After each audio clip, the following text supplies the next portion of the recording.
Raju Williams जी, आपसे पूछना चाहूंगा कि हेमंत विश्व शर्मा कह रहे हैं कि मैंने डीजीपी को कह दिया है कि राहुल गांधी के खिलाफ एफआईआर दर्ज कर ली जाए। क्या लगता है राहुल गांधी से डर जाएंगे? हेमंत विश्व शर्मा की पुलिस की एफआईआर से राहुल गांधी डर जाएंगे या फिर ये कदम आत्मघाती होगा भारतीय जनता पार्टी के लिए?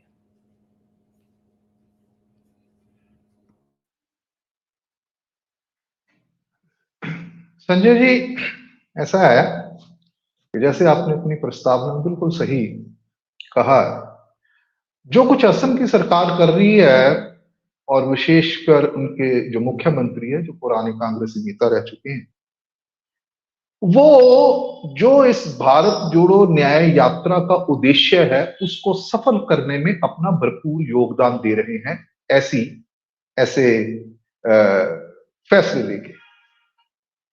यही चाहते हैं, राहुल गांधी चाहते हैं, कांग्रेस पार्टी चाहती है। तो देखिए, एक यात्रा एक ऐसे माहौल निकल रही है जहां पे के एक दोष लगा रही है कांग्रेस पार्टी कि जो मीडिया खास करके वो इनको इग्नोर कर रहा है, सोशल मीडिया भी है। तो वहां पे ऐसी जो आप करेंगे तो उससे क्या होगा कि जो मीडिया है, मेन स्ट्रीम मीडिया, वो भी इसको रिपोर्ट किए बिना नहीं रह पाएगा। तो बाय डिफॉल्ट आप उस उस मीडिया को जिसके ऊपर यह दोष लगता है कि वो सत्ता पक्ष के हक में भुगत रहा है, आप उसको भी, हेमंत विश्व शर्मा जो है उसको भी कांग्रेस के पाले में धकेल रहे। तो अनविलिंगली भी उनको इसको रिपोर्ट करना पड़ा।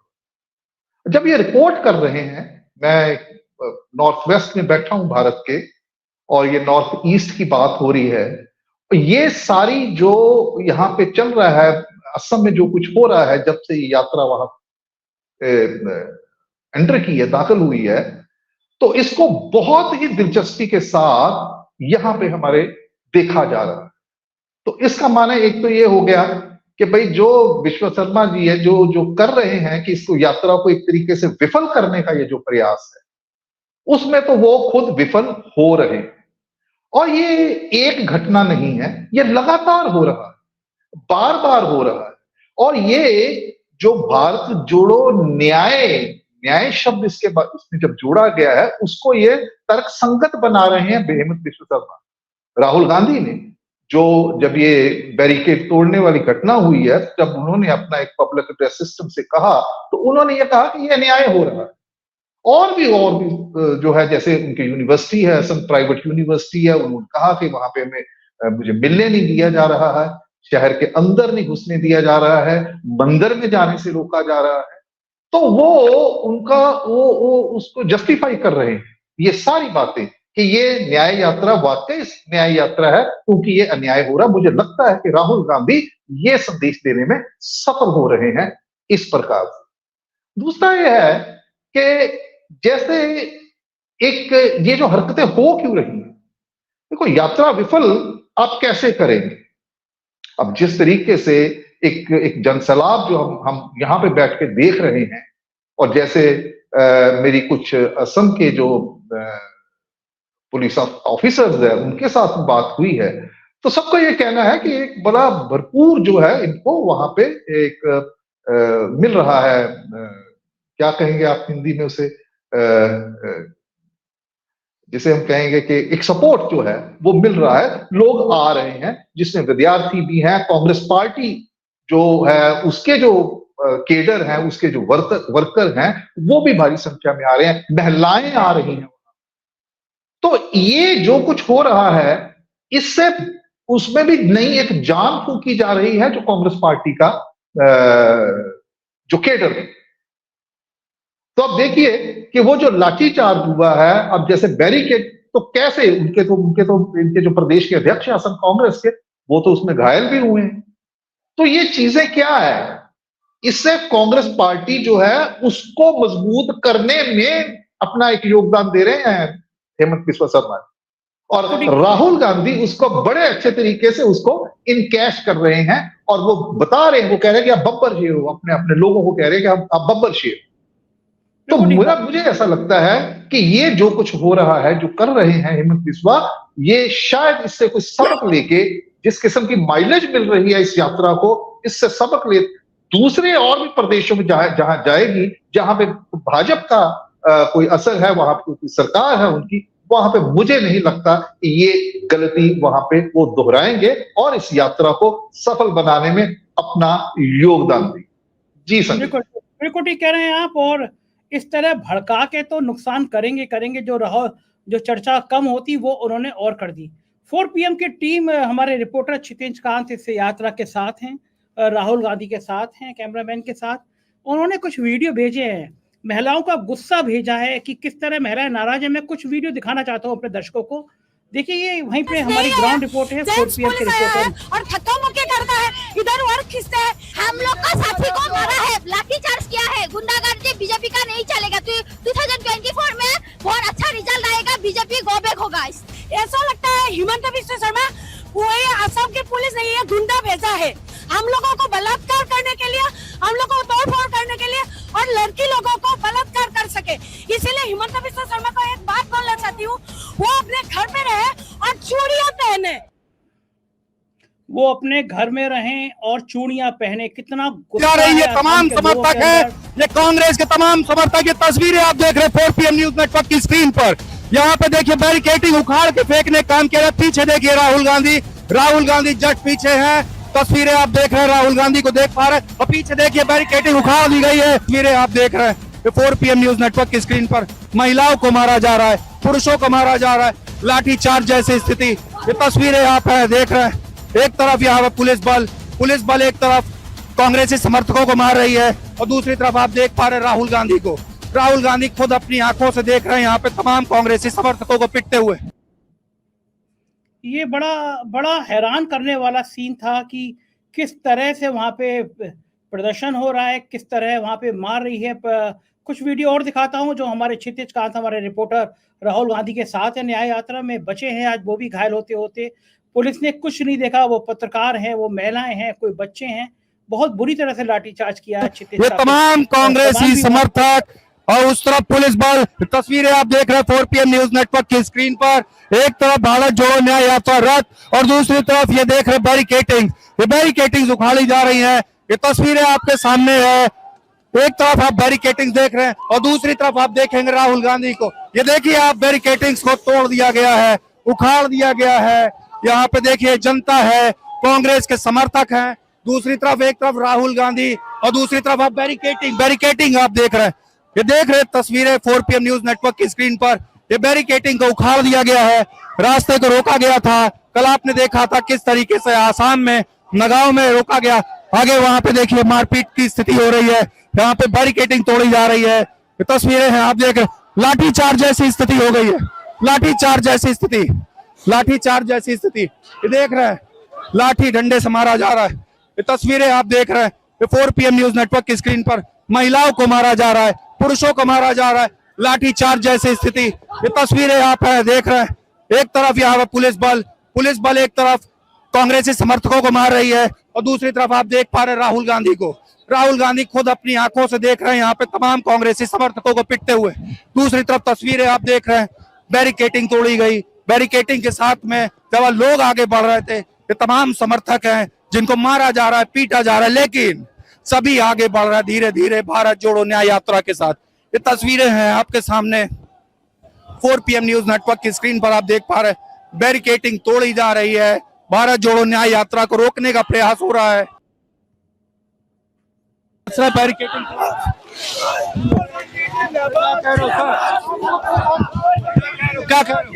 भ्रष्टाचारी सरकार नरेंद्र मोदी और हिमंत बिस्वा हिटलर का शासन चला रहा है असम में।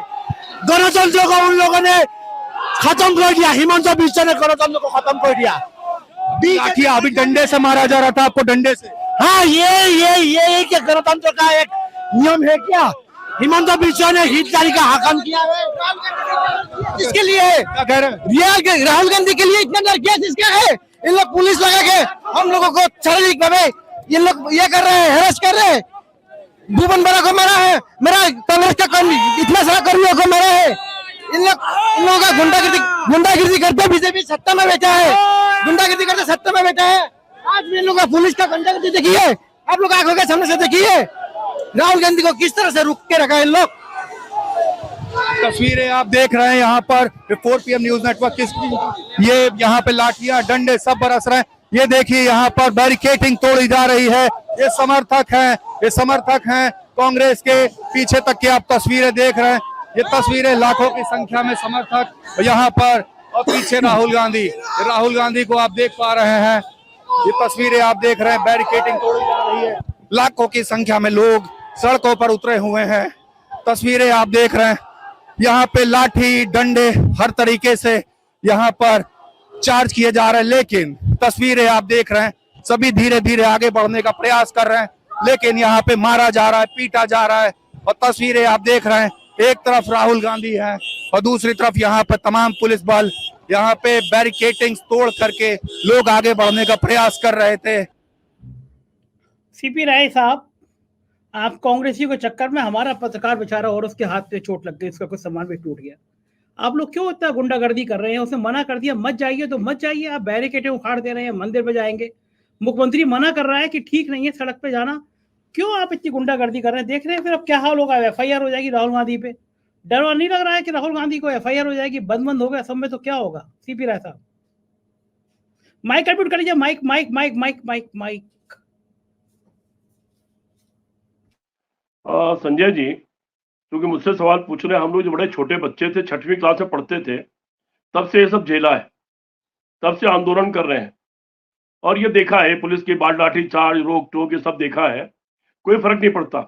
छात्र आंदोलन में जब लोग 1500 लोग निकलते थे तो एक बार तो होता, कोई समझदार अधिकारी होता था तो चुपचाप कलेक्ट्री जाने देता था, या वाइस चांसलर से मिलना है तो वहां मिलने जाने देता था, और वहां जाके भाषण करते थे, अपना ज्ञापन सौंपते लौट जाते थे। और जो मूर्ख अधिकारी होता था वो रोकने की कोशिश करता था, टकराव होता था, पथराव होता था, घायल भी होते दोनों तरफ के लोग, और फिर वो आंदोलन उग्र हो जाता था।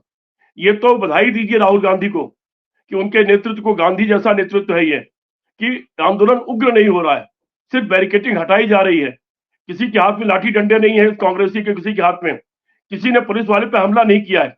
लेकिन राहुल गांधी संवाद यात्रा करके निकले हैं, जनता से जुड़ने निकले, भारत जोड़ो करने निकले। राहुल गांधी सड़क नापने नहीं निकले। राहुल गांधी ये देखने नहीं निकले कि उसका बाईपास कैसा बना हुआ है, उसके अगल बगल के खेत कैसे हैं, वो देखने नहीं निकले। राहुल गांधी लोगों से जुड़ने और लोगों को जोड़ने निकले। उनको इन्वाइट किया गया था वहां के प्रेस क्लब में, क्यों नहीं जाने दिया गया? उनको इन्वाइट किया गया था विश्वविद्यालय में, क्यों नहीं जाने दिया गया? आप कौन होते हैं रोकने वाले? अगर उनके जाने पर कोई अवस्था पैदा होती तो आप मुकदमा कायम कर सकते थे। लेकिन अभी तक इतनी लंबी भारत यात्रा थी, कन्याकुमारी से कश्मीर तक, शहरों में होकर निकली, बहुत जगह पर निकली। आपने बहुत सारी आशंकाएं व्यक्त की, आपने कहा कि कश्मीर में उनके ऊपर बम फेंक दिया जाएगा, पर बम तो नहीं फेंका। कश्मीर में आखिरी दिन 25,000 लोग झंडे लेके खड़े थे भारत के, और अगला आदमी सफेद शर्ट पहने हुए वहां बर्फ और बारिश के बीच में खड़ा था। उसने कहा ठीक है, मेरी सफेद कमीज लाल करना कर दो, पर यात्रा नहीं रुकेगी। अगर आपके पास ये अनुभव है कि इतनी लंबी यात्रा में कोई बुरी घटना नहीं घटी, तो आप यहां रोकने की कोशिश क्यों कर रहे हो? पिछली यात्रा में हमने देखा था कि कोई एम्बुलेंस आती थी, पूरी यात्रा रास्ता खुद देकर के उसको निकाल देती थी। अगर कोई सड़क पतली होती थी तो आधी सड़क पर यात्रा चलती थी, आधी सड़क आवागमन जारी रहे उसके लिए छोड़ के रखती थी। तो फिर यहां क्यों नहीं? उनको आखिर बाईपास से आप क्यों निकालना चाहते हो? इतने क्यों डर गए हो कि जनता के साथ जुड़ ना पाए? मेरे पास तस्वीरें हैं, कहिए तो मैं दिखाऊं। इस रोकने के बावजूद असम प्रदेश में विशाल भीड़ जुटी है, और अरुणाचल के जिस हिस्से में वो गए उसकी तस्वीर तो नायाब है कि हजारों की तादाद में 50-60 हजार लोग शायद हैं, और वो सारे लोग अपनी मोबाइल की लाइट ऑन किए हुए। संजय जी, अगर आपने पत्रकार से जो आपके साथी वहां उनसे तस्वीर मांग लीजिए, दोनों तस्वीरें नायाब है भारत की जनता की। ये बताने के लिए है कि भारत का लोकतंत्र कितना मजबूत है, भारत की जनता कितनी मजबूत है। भारत की जनता डरने वाली नहीं है, अगर सही काम के लिए कोई नेता निकला है उसका साथ देने वाली है। ये दोनों तस्वीरें अगर आप दिखाएंगे, आपका चैनल करोड़ों लोग देखते हैं, तो शायद एक अच्छा संदेश जाएगा। उसी असम में बहुत बड़ी भीड़ ने झंडे लहरा करके राहुल गांधी का स्वागत किया है, विशाल भीड़। और उसी के बॉर्डर पर अरुणाचल प्रदेश में अंधेरा हो गया था, सारे लोगों ने अपने मोबाइल की लाइटें जला ली, और वो दृश्य देखने लायक है। ऐसा दृश्य इसके पहले मैंने कभी किसी नेता की भीड़ में नहीं देखा, जहां इतनी बड़ी तादाद में लोग खड़े हों स्वागत में और अपने अपने मोबाइल चमका रहे हों, रात के अंधेरे में, वो अजीब दृश्य है। तो ये जो कुछ हेमंत बिश्व शर्मा कर रहे हैं, अच्छा कहा इसके पहले मेरे साथी ने कि वो इस यात्रा को सफल बना रहे हैं। यात्रा सफल तो वैसे भी होनी है। राहुल गांधी ने आज 5 न्याय की बात की है।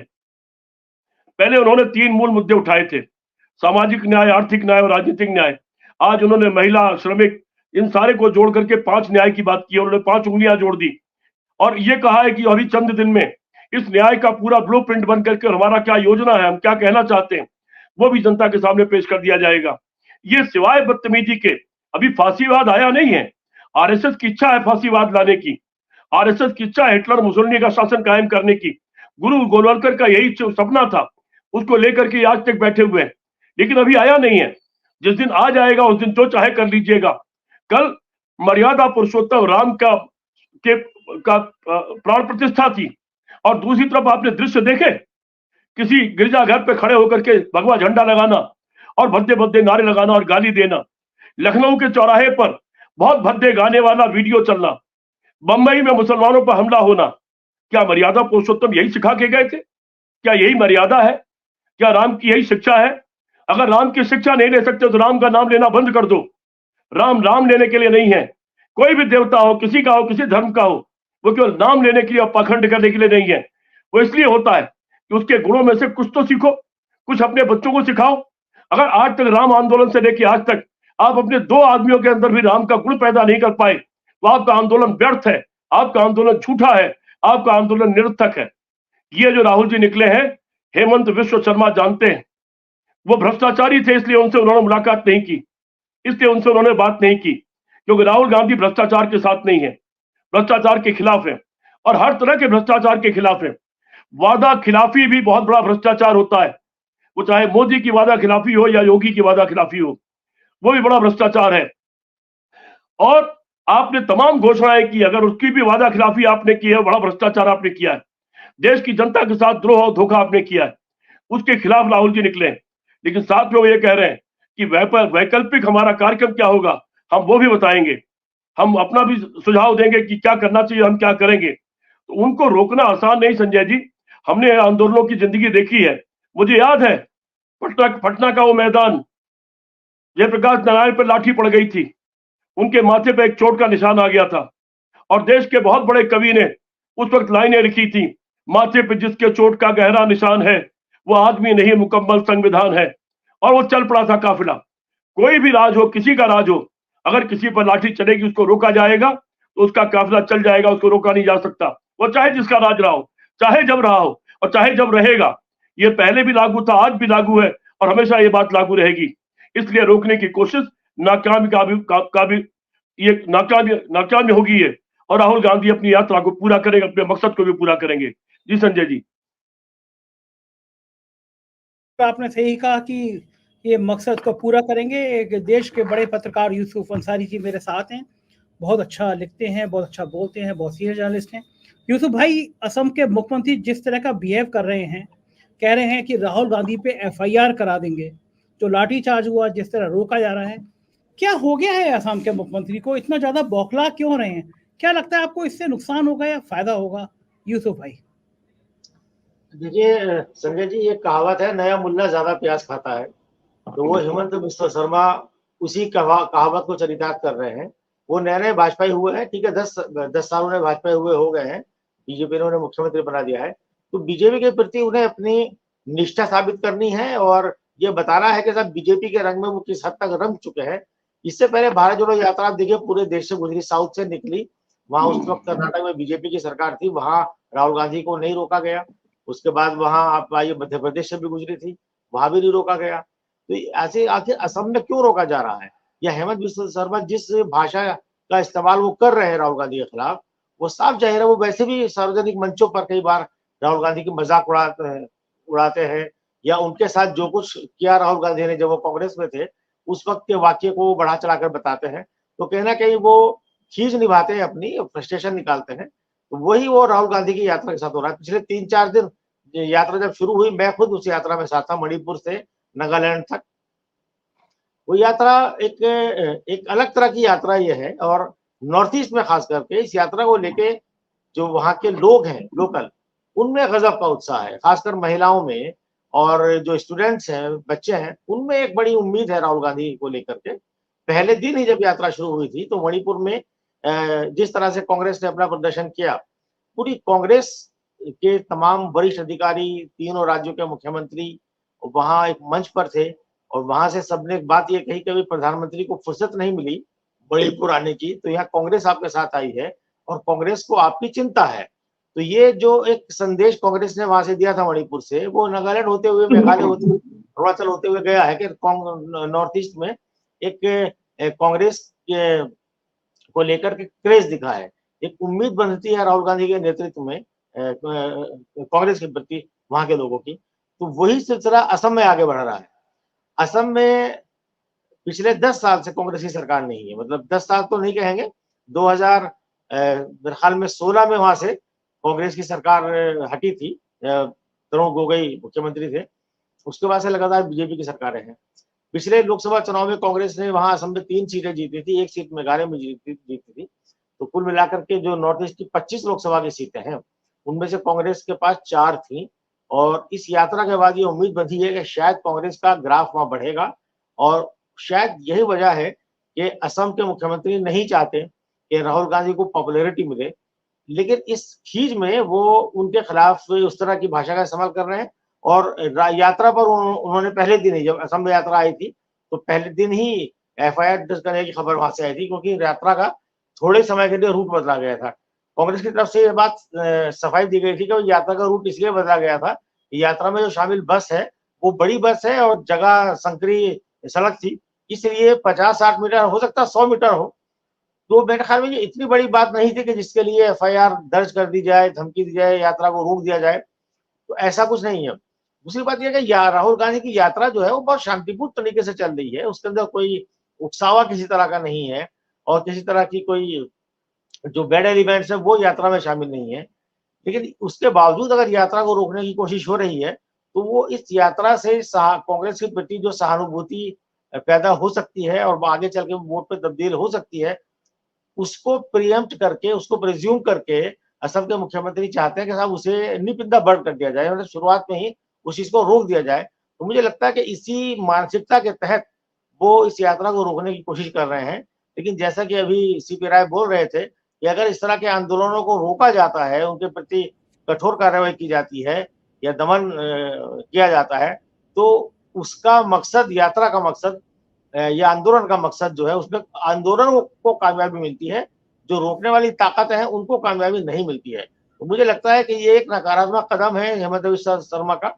लोकतंत्र में यात्रा निकालना, अपनी बात कहना, आंदोलन करना, ये किसी भी राजनीतिक दल का अधिकार है, ये अधिकार उसे मिलना चाहिए। आज कांग्रेस सत्ता में नहीं है, देश में सत्ता में नहीं है, असम में भी सत्ता में नहीं है, तो एक विपक्षी पार्टी होने के नाते ये उसका अधिकार है कि वो देश में जो घटनाएं हो रही हैं, सत्ता, केंद्र की सत्ता हो या राज्य की सत्ता हो, अगर उनके खिलाफ कोई आंदोलन करना चाहती है तो वो आंदोलन करे, उसे पूरा अधिकार है, शांतिपूर्वक आंदोलन करे। लेकिन इस आंदोलन को दमन करने का अधिकार सरकार को नहीं है, ये संविधान के खिलाफ है। तो मुझे लगता है कि जो खींच है असम के मुख्यमंत्री की, वो इस दमनात्मक कार्रवाई के माध्यम से सामने आ रही है। बिल्कुल ठीक कह रहे हैं कि एक खींच है, वो खींच सामने आ रही है। आनंद मदर सर, क्या लगता है आपको, हेमंत बिस्वा शर्मा को क्या पता नहीं था कि अगर ये लाठीचार्ज करोगे, एफआईआर कराओगे, तो राहुल गांधी डरते तो है ही, उनको नारा लगा के डरना नहीं है, और वो तो ऐलान कहते कि मैं मुख्यमंत्री से नहीं डरता, मैं मोदी से नहीं डरता। फिर ये किया क्यों हेमंत बिस्वा शर्मा ने? मोदी जी की निगाह में आने के लिए, नंबर बढ़ जाएंगे मेरे कि मैंने राहुल गांधी पे एफआईआर कर दी। ये नहीं पता था कि कितना आत्मघाती कदम है ये?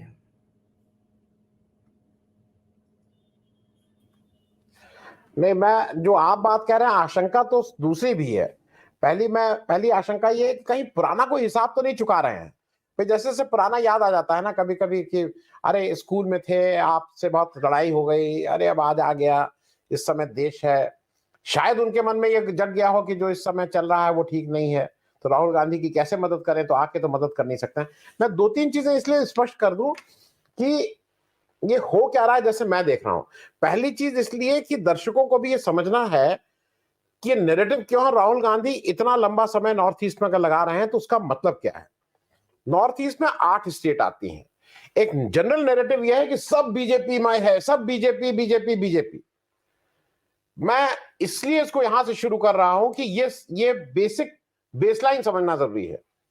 8 स्टेट में बीजेपी के 4 स्टेट में कोई एमपी नहीं है, 0 एमपी है, और बाकी 4 स्टेट में अरुणाचल में 2, असम में 9, मणिपुर में 1 और त्रिपुरा में 2, ये उनके एमपी हैं। 25 कुल एमपी आते हैं, 4 स्टेट में बीजेपी 0 है।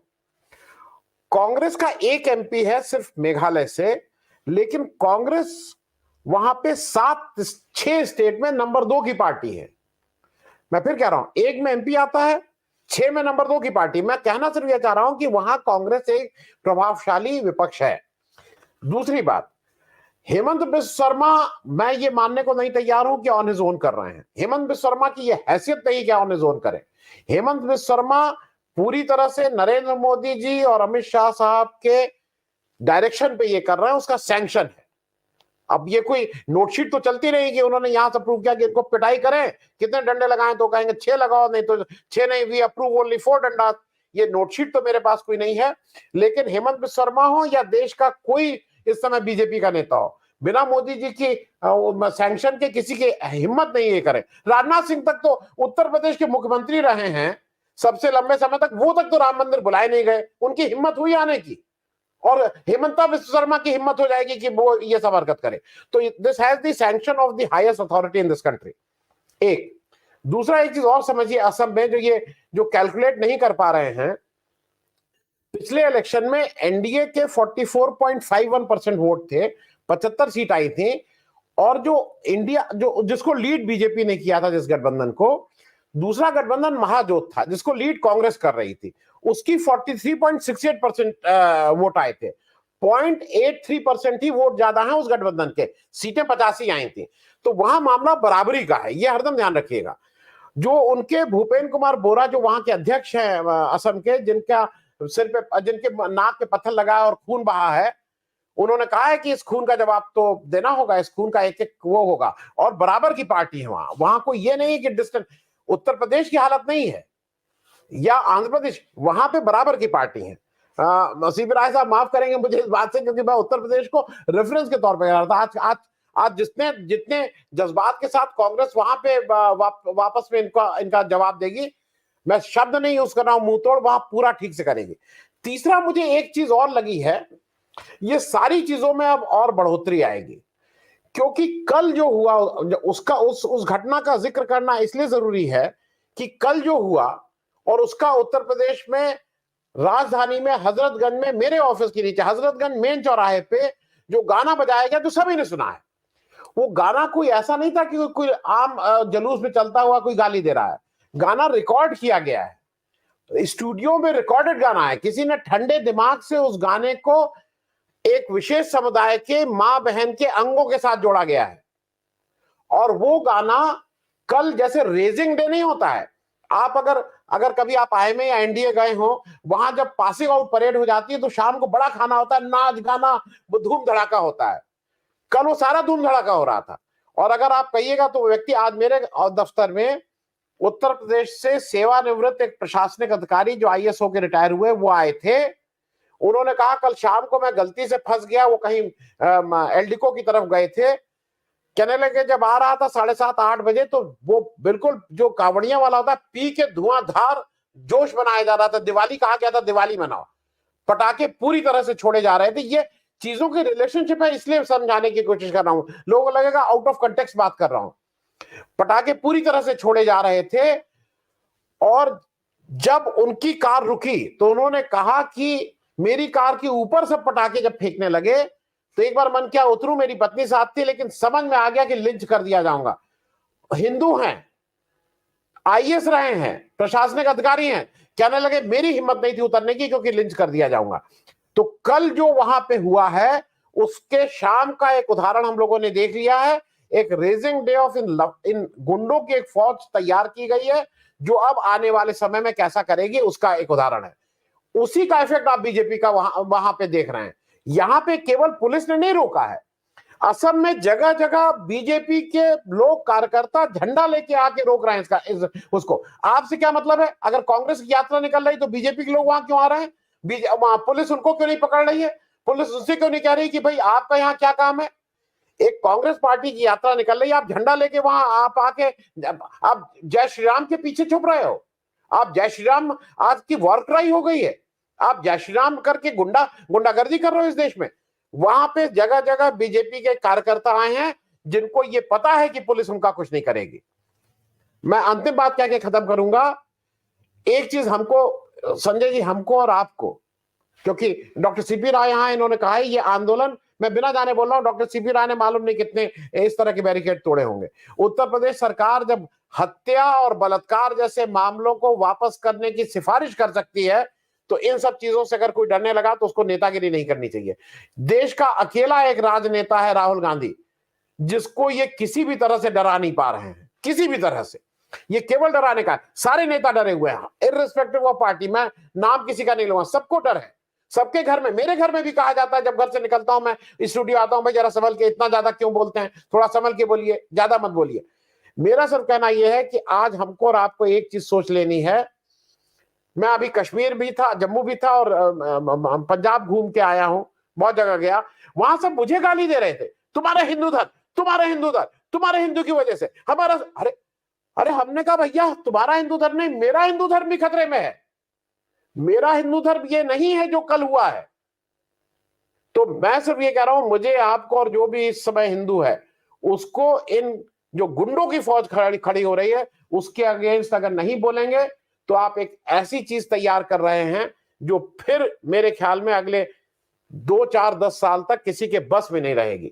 क्योंकि ये जो लंपटाई और जो गुंडागर्दी कल शाम को देखी गई है उस पे अगर रोक नहीं लगेगी तो एक बड़े खराब चीज का ये आगाज है। संजय जी बिल्कुल ठीक कह रहे हैं आनंद जी। और जो कल वो वीडियो है उसने पूरे देश को शर्मसार किया। मुख्यमंत्री के घर से 1 किलोमीटर दूर नहीं था वो जगह, मेन हजरतगंज, लखनऊ का दिल, और वहां पे गाना बज रहा है कि जो देश रही है उनकी माँ का काला, पूरा वीडियो ऑडियो से सुन रहा है मतलब। और अभी तक मुझे नहीं पता कितने लोग गिरफ्तार हुए हैं या नहीं हुए हैं। खराब है, बहुत खराब है। राजेश वादल जी, क्या हेमंत विश्व शर्मा इतने नासमझ हैं कि उन्हें पता ना हो कि राहुल गांधी पे एफआईआर करने का अर्थ क्या होता है? क्या वो इतने नासमझ हैं कि कांग्रेस की इस यात्रा पर लाठीचार्ज करने के क्या नतीजे होंगे ये उन्हें ना पता हो? वो क्यों भड़का रहे हैं? और इससे नुकसान तो भारतीय जनता पार्टी का तय है। राम मंदिर में हो गया है पूरा गोदी मीडिया। ने कितने हफ्ते हो गए हैं, कोई दूसरी खबर नहीं दिख रही है। मेन स्ट्रीम मीडिया आपने कवर कर लिया, लेकिन आपने जैसी लाठीचार्ज किया, जैसी राहुल गांधी पे एफआईआर करने की बात की, सोशल मीडिया, ट्विटर और तमाम जगह सोशल मीडिया पर राहुल गांधी के लाठीचार्ज, राहुल गांधी के वीडियो चलने लगे। तो बैठे बैठे मुसीबत क्यों मोल ले ली? कारण क्या है कि हेमंत विश्व शर्मा इतनी बड़ी गलती कर गए तो क्यों कर गए? क्या वाकई में दिल्ली का इशारा था या ये हेमंत विश्व शर्मा का गुस्सा था कि राहुल गांधी ने उनसे मिलने की जगह अपने कुत्ते को खिलाना ज्यादा ठीक समझा? क्या समझते हैं, आपको क्या लगता है, रणनीति क्या है हेमंत विश्व शर्मा की? राजेश जी। धन्यवाद संजय।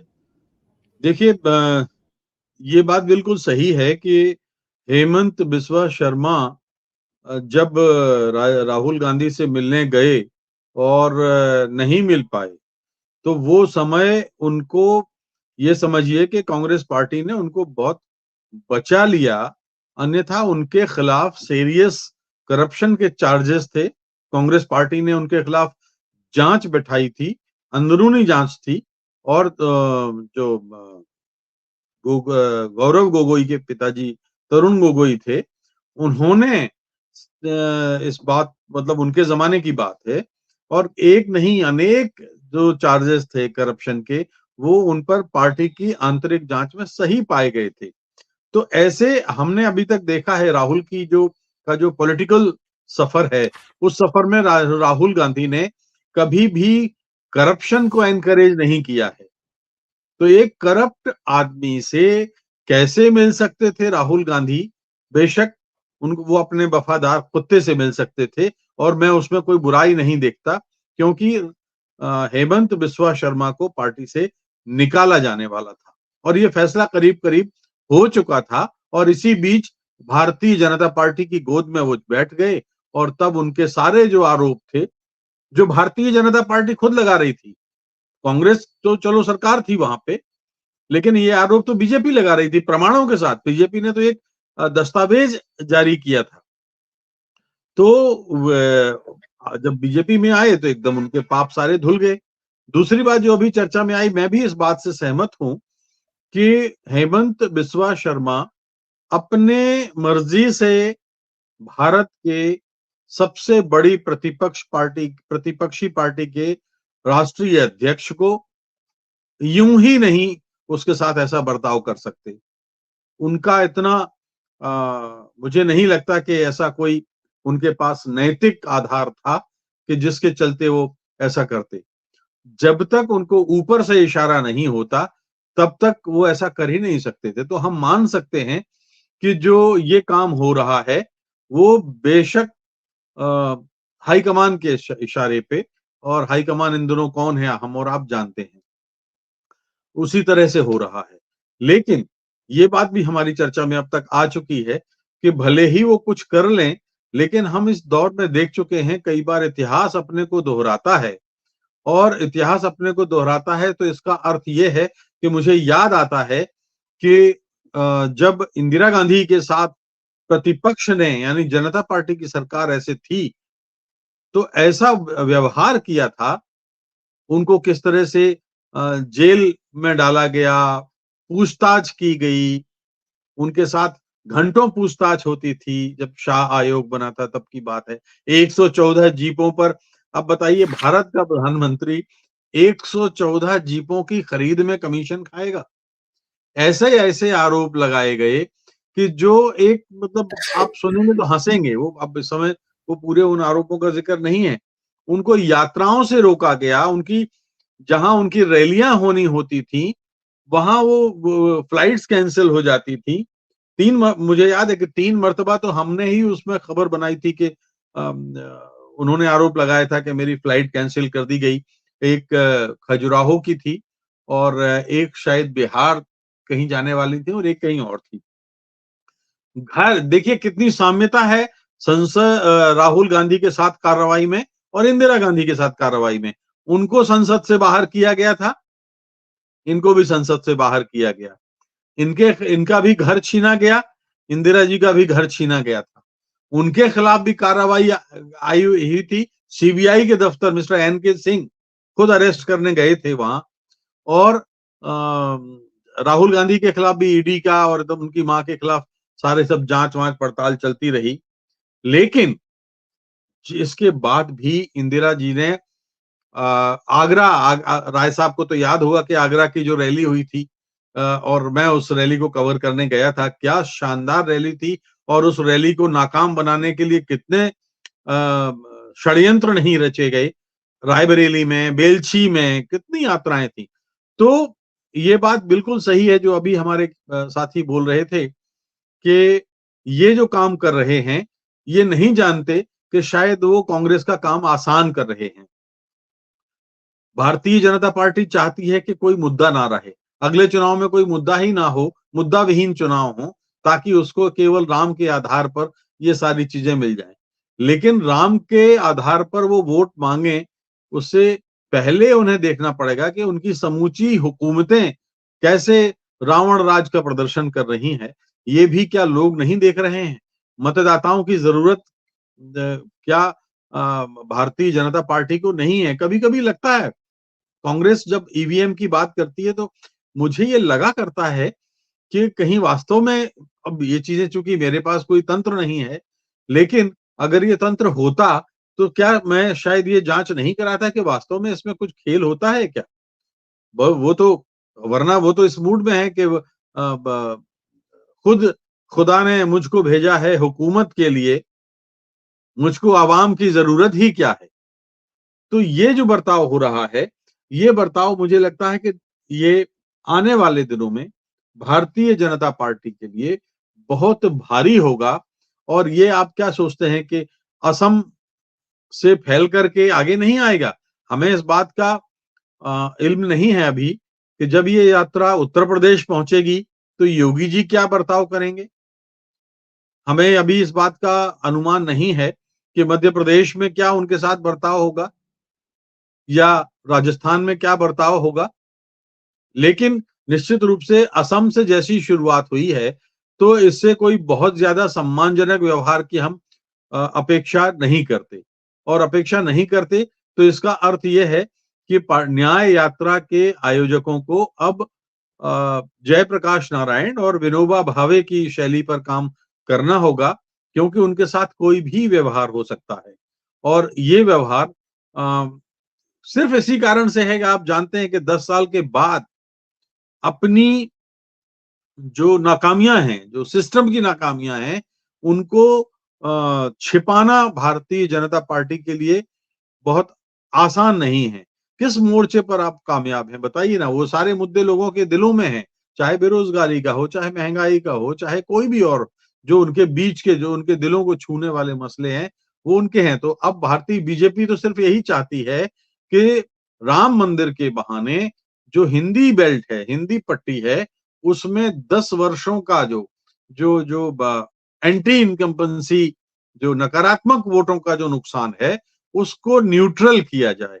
लाभ की स्थिति तो सोचिए मत अभी, शायद वो किसी लेवल तक मैं नहीं जानता अभी क्या कामयाब रहें, तो वो हो सकते हैं कि कामयाब रहें, लेकिन वो जो नकारात्मक वोट हैं उनको कहां तक वो उदासीन करेंगे, ये एक तो पहली प्राथमिकता तो उनकी ये है। राम मंदिर से लाभ तो मिलने वाला है नहीं। देखिए बताऊं आपको, जो दक्षिण भारत में उनके पास कामयाबी की कोई जमीन नहीं है, नॉर्थ ईस्ट में कोई बहुत बड़ा उनके पास व्यापक जनाधार नहीं है।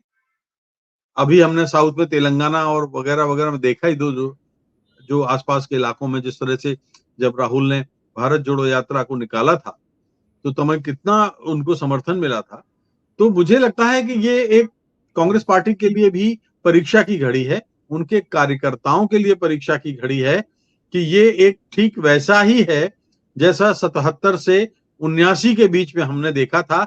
और एक जब इंदिरा जी ने 70,000 किलोमीटर यात्रा की थी, आपको याद है संजय जी, 70,000 किलोमीटर, और उनकी गाड़ी में सड़क पे जो है मतलब कार्टन होते थे पानी के, ड्राई फ्रूट के, और सेब फल उनको बड़ा पसंद था, सेब के, तो वो सब तमाम सारे रहते थे और वो चल पड़ती थी। और उस समय तो माफ कीजिए पार्टी नहीं थी उनके पास, देखिए कितनी चुनौती वाली स्थिति थी।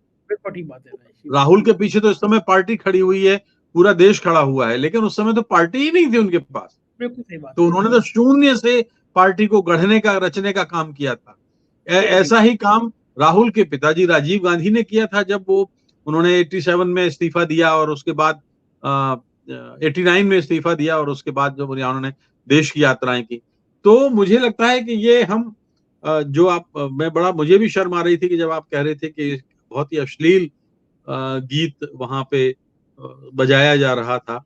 ये एक भारतीय संस्कृति और संस्कारों का नमूना नहीं है, और वास्तव में हम लोगों का सिर एक राष्ट्रीय शर्म से झुका हुआ है। जी संजय जी, बिल्कुल ठीक कह रहे हैं आप। और जी आनंद सर, मैं 1 मिनट में एक बात इसलिए कह रहा हूं कि वो बात जानना भी सबको जरूरी है। कल राम मंदिर से, जैसे राजेश जी ने कहा ना कि कोई लाभ मिलने वाला नहीं है, क्या लाभ लेना चाहते हैं ये समझ लीजिए।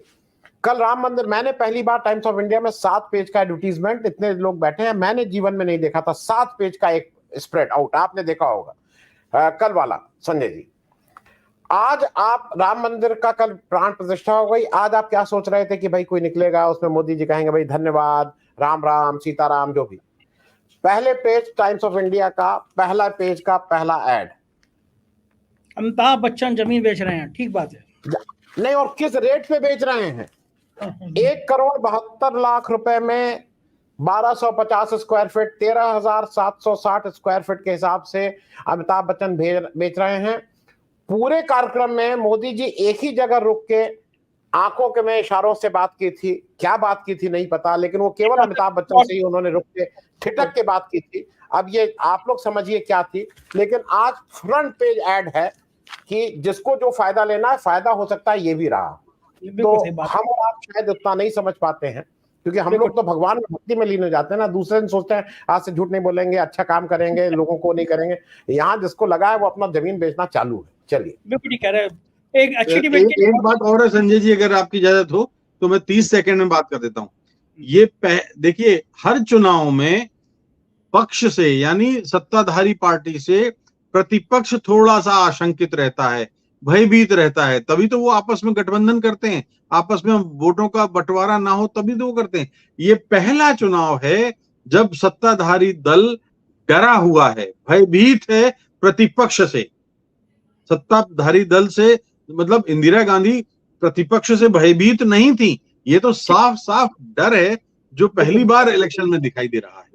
बहुत बहुत शुक्रिया राजेश जी, आनंद सर, सीपी राय सर, यूसुफ जी, राजू जी, आपने समय दिया, आभार।